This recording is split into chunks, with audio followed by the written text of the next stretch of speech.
Now, the question is, if you knew exactly what was happening, exactly, if you knew the 100% truth of what was happening, would that change anything? Would you knowing the truth 100% change anything? And my answer to you is no. It wouldn't change anything in your life. Let's say, for instance, there's a big thing going on in Afghanistan right now. And amidst all the turmoil, the Afghan president fled with 4 cars, chopper full of money. They estimated about $162 million. Okay? In your whole life, you'll barely earn $1 million over time, over your whole life. Okay? This guy left with $162 million. Okay? Now, if I told you that when this guy was appointed president, he had no intention, knowingly had no intention of resisting opposing forces, had no intentions to fight, and his whole plan the whole time was to simply leave when things got rough. That's it. That was his whole plan. He had no intention of fighting. He had no intention of starting a country. He had no intention of continuing on after the Americans left. None whatsoever. Written down. It's written down. I got it. Here's the 100% proof. Would it change anything? The answer to that question is no. He would still be leaving in a helicopter. He would still be leaving in a plane. He would still be leaving somehow, and he would be taking all the money. So, knowing that this guy 100% of the way had no intention of maintaining a country when America left, no intention whatsoever, and we know that for a 100% fact, it will change nothing. Zero. Now,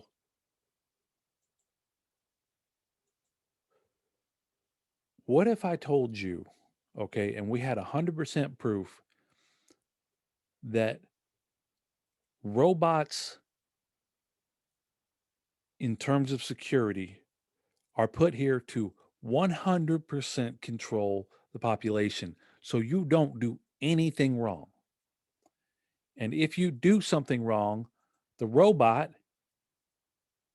this one ran a 5K, so the robot will run you down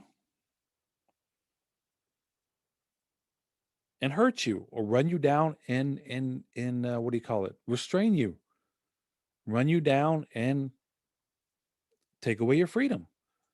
So all your future, what if I told you that it's written down and it's 100% the plan that your whole future is to be controlled by security robots? Would it change your future? The answer to that question is no, it would not, because the people who are putting in the security robots, the people who are creating the security robots to control you, are not going to stop because you go, oh, by the way, I really don't want to have every movement of mine monitored and controlled by robots. Is that okay? No, you're done. You're done. We have been controlled for 10,000 plus years by a small group of people. Okay. So just like I tell you, oh, look, you're going to be controlled by security robots, 100% guaranteed in the future. You're going to be controlled by these robots, 100% guaranteed in the future. You're going to be controlled by security robots.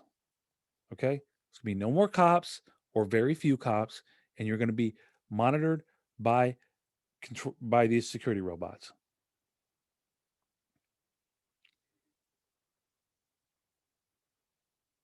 And there's nothing you can do about it. There's nothing you can do about it. So now, what if I told you that you were being controlled, that these robots are being controlled by a very small group of people? Picture the pyramid. At the very top of the pyramid, there's a very small group of secretive people, okay, that don't want you to know anything. You don't know who they are. You don't know where they live. You don't know what they're doing. And if you did know who they were and you did know where they lived, you wouldn't know what they were doing. And they are controlling your security robots. They are controlling your security cameras. They are controlling everything about your life. Would it change anything? And the answer to that question is no, it would not. But just for your own information, so that you kind of get where you're at, you're on a grid.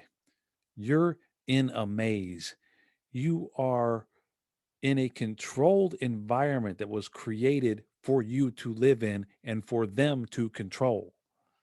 And when I say them, I mean uh, people in the cult that controls the world, and they control every single aspect of it. Cuba will face horrific bloodbath if Biden doesn't act. Senator Rubio. See, Joe Biden's in the cult. Marco Rubio's in the cult. They're in the cult. Okay, you're not. All right, but there's nothing you can do to change it. There's nothing you can do to change it. So I picked out this headline because it says horrific bloodbath, because the cult is violent. That's how they rule the world. They rule the world with violence. And in the future, your violence is going to be dealt out to you through these robots.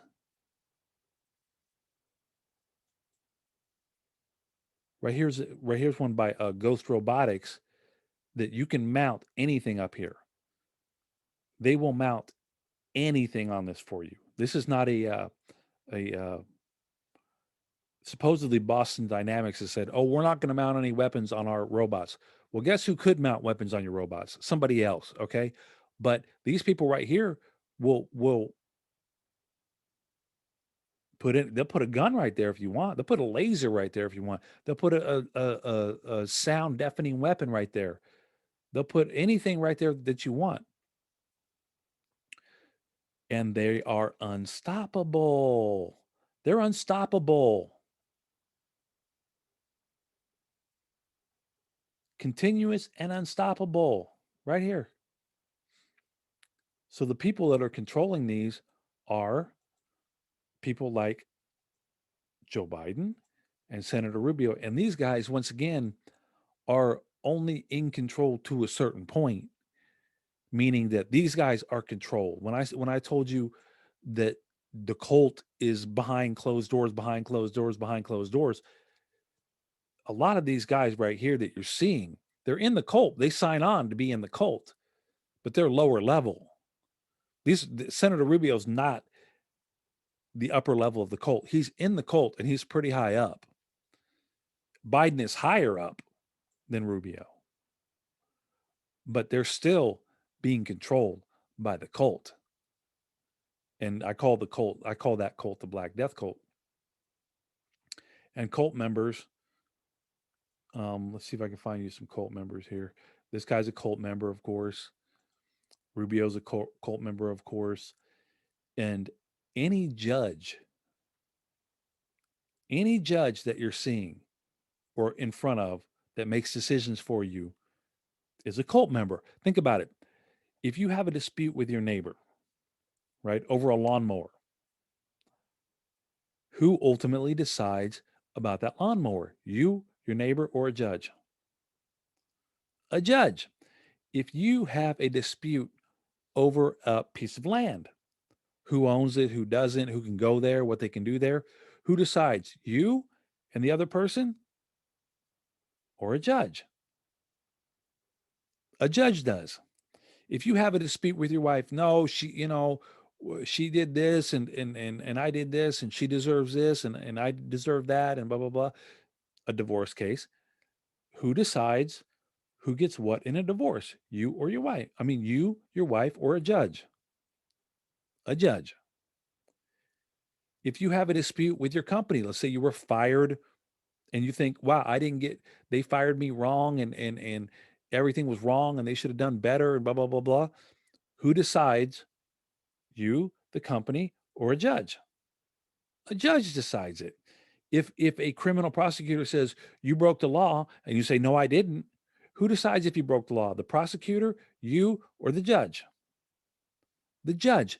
So if you look at your life, you make very few decisions on your own. You make very few decisions by yourself. Very, very, very few decisions of yours are left up to you. And it's meant that to be that way. That's why I said it's a grid, it's a maze, it's a controlled environment that you're living in. You're being controlled every second of every single day. And so in this particular case, a judge says about your freedom. Now, this is the case of a guy who was living on a piece of land by himself in the woods. He's self-reliant, and I think his name is Dave. But the judge says to him, and this is a quote: "You're doing your own thing in the live free or die state, so there's a lot of sympathy to you for that. But now this is a judge says, oh, you're free and you're doing your own thing and you're living free, and that's cool, but there's a lot of weight on the other side of the balance sheet, and not just about what the landowner wants to do with the land. Like I told you, the landowner says you're trespassing. You say you're not trespassing. Who decides? A judge, not you, not him. Okay.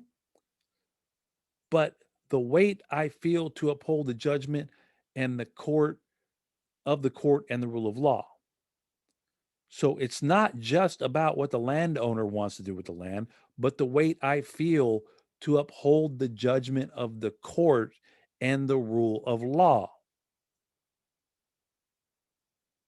Meaning, I'm not listening to the landowner. I'm not listening to you. I'm listening to the cult. The cult that's told me years and years and years and years and years and tens of, and thousands of years what to do in this case.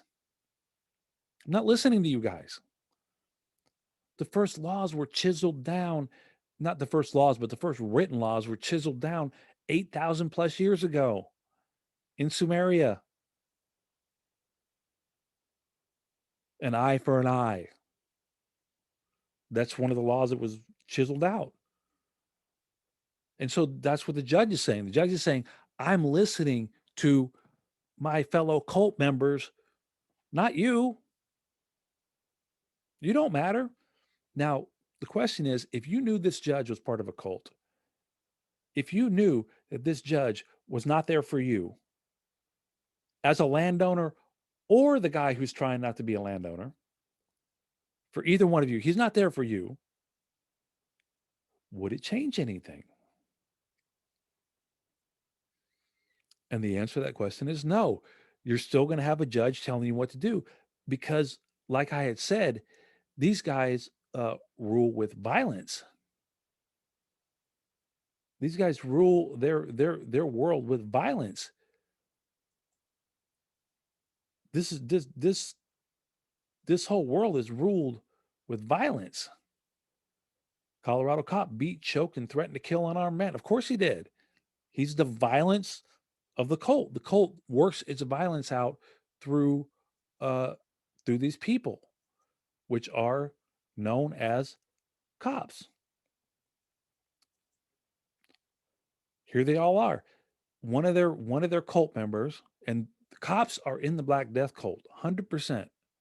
This cult that I'm talking about at the top of the pyramid, I call them the Black Death cult. You can call them whatever you want. I call them the Black Death cult because they rule with violence and death.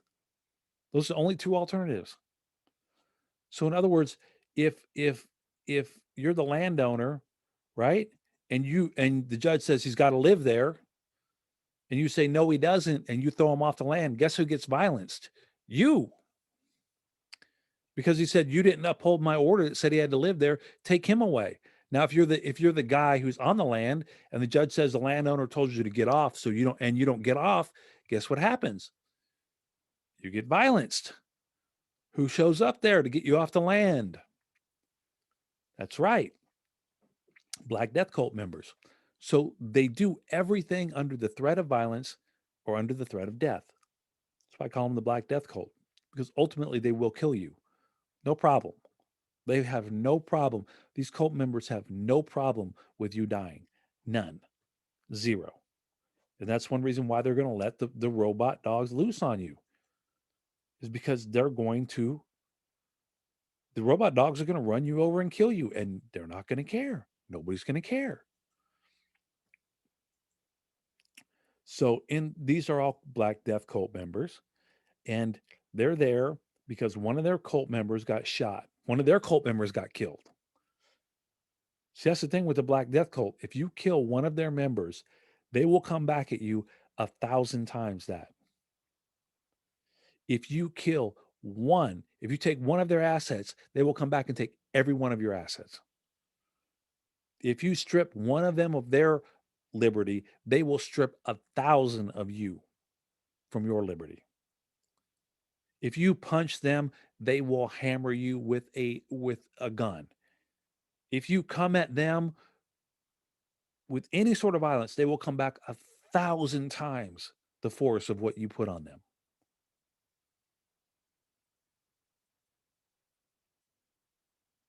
Here's an example of how they work. First of all, they're all dressed the same. They've got their colors and their what I call Voy Xu, their symbols. The Black Death Cult is not controlled, but the Black Death Cult invented symbolism. They invented it. They made it. They're the originators of it, and they have just carried it on throughout time. From the very first symbols ever created until now, there's an unbroken line of these people. They've been handing down to the other cult members, and they don't have to be related to you. A Black Death Cult member doesn't have to be related to another Black Death Cult member. It helps a lot. It's almost like a shoe in, like a like an alumni from a university. You know, his son getting into that university or daughter getting in is almost guaranteed because he went there. In the Black Death Cult, it's the same way. If you're in it and you've been in it for, you know, X amount of time, your kid could very easily go into it. Doesn't have to.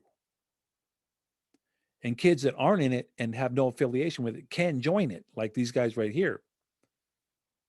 These are low-level Black Death Cult members. But if you look at their behavior, they're all wearing the same color, and they're all wearing the same symbolism. That's why I have this guy right here, Black Death Cult member, military member. See, the military members are higher Black Death Cult members than these guys. These guys are local Black Death Cult. These military members are national Black Death Cult members.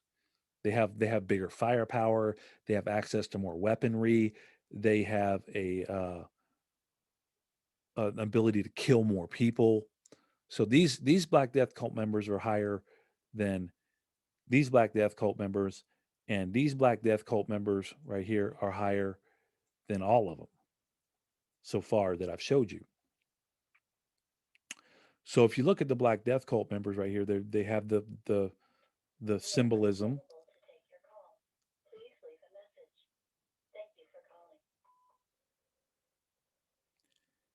They have the symbolism. They have the colors.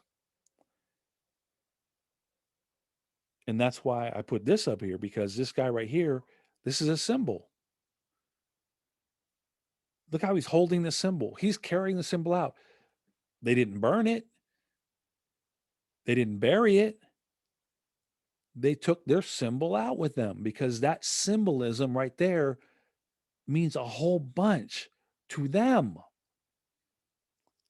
To them. And they use it, the symbolism of the flag, to tell you what you are, to tell you where you are, to tell you who you are, what you are. You're an American citizen. Who you are, you're an American. Where you are, in America. And it all comes down to symbolism. So these Black Death cult members have this symbolism of these symbols right here, calling them police, and they've got their badges on their chest, right? Their badges are symbols. And then I have this picture up to show you that this is how they act. They don't care about this woman that died. They couldn't care less about her. They don't know her. They didn't know her. They'll never know her. Maybe one or two of these guys, or 5 or 10 of them, have worked with her or saw her in passing at the station or something. Most of these people don't know her, but they showed up there because one of their cult members got killed. So they're all showing up there because they're all in the cult. So they're paying their respects not to this girl, not to this woman, not to this human being, but to a fellow Black Death cult member. So now this goes back to my original point. If I told you that there was a cult of people who have been around for 10,000 plus years using symbolism, violence, and death to control you, would it change anything? And the answer to that question is no, because these guys are going to be here tomorrow beating you. These guys are going to be here the next day beating you. These guys are going to be here the day after that beating you. They're gonna be the next day beating you. They're gonna be there the next day beating you. They're gonna be there the next day killing you. They're gonna be there the next day shooting you. They're gonna be there uh the next year beating you, running you, chasing you, telling you what to do, controlling you, killing you, day after day, year after year after. So even if you know the truth, even if you know 100% that this guy was never going to fight and he was just going to take the money, there's nothing you can do to change it. If you knew for 100% that this guy should be able to live on his land, should be free from anybody barring him, and he should be okay, there's nothing you can do about it. If you know for 100% fact these robots are going to take over security and they're going to control every aspect of your life, there's nothing you can do about it. If you know for 100% for sure that these cops are part of a cult, a violent cult that's going to hurt you day after day for the rest of your life and your kids, grandkids, great grandkids' lives, there's nothing you can do about it. You can't change any of it. So just think about this when you're living your life in your free world, doing exactly what you want to do. Just just think about it for a while.